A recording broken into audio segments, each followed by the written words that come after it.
कावड़ का एक नियम होता है कि कावड़ को ये कंधे से ये कंधे पर रखना है तो सिर के ऊपर से कभी नहीं लिया जाता। कावड़ का एक नियम है। कावड़ को इस कंधे से इस कंधे पर लाना है तो सामने से लाया जाता है, पीछे से लाया जाता है, पर सिर पर से बार कर उसको वापिस नहीं लाते। सिर पर से बार कर।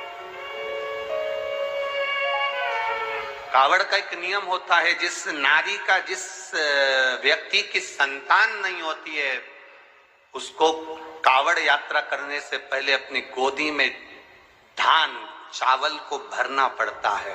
गोदी में उसको जब तक महादेव के दरवाजे तक नहीं चली जाती जब तक उसकी गोदी में वो धान चलते चलते उसकी झोली में वो हिलता रहता है।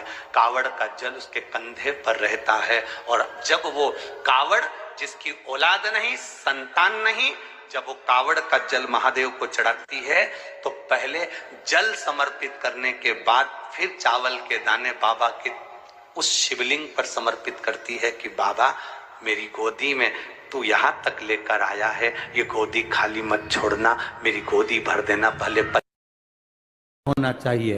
एक, अपने घर से निकलते समय दरवाजे के बाहर 2 स्वस्तिक बनाकर अवश्य आए। 2 स्वस्तिक बनाकर अवश्य आए। कावड़ियों का नियम होना चाहिए, घर से जब निकलें 2 स्वस्तिक दरवाजे पर बनाकर आना चाहिए। जिस समय आप कावड़ का जल चढ़ाकर वापिस घर की ओर जाएं तो वो 2 स्वस्तिक जो तुमने बनाए हैं उस पर कावड़ का जल छींटना अवश्य चाहिए। उस घर से लक्ष्मी कभी समाप्त नहीं होती, उसमें भरी रहती है। कावड़ियों का स्मरण में आना चाहिए। जब जल भरने जाओ तुम्हारे दरवाजे पर स्वस्तिक बना होना चाहिए।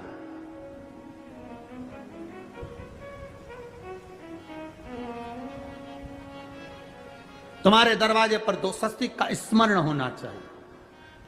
मेरा शिव, मेरे गोरा, मेरा गणेश, मेरी रिद्धि, मेरी सिद्धि, मेरे देव नारायण, लक्ष्मी, राम, सीता, मेरे कृष्ण, मेरी राधा, सब वहीं पर विराजमान हो जाए। सर्वस्व वहीं।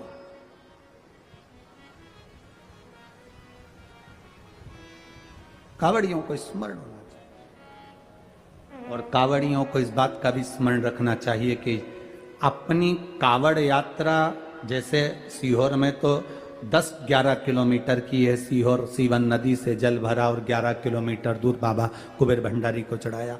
आप सुल्तानगंज से भर रहे हो, हरिद्वार से भर रहे हो, आप प्रयागराज से भर रहे हो, जहां से भी आप जल भर रहे हो या अपने नजदीक से भर रहे हो, जितनी दूर तक कावड़ लेकर जा रहे हो उतनी दूर तक तुम्हारे मुख से व्यर्थ की बात ना निकलते हुए भगवान का नाम निकलना चाहिए। बोल बम का नारा।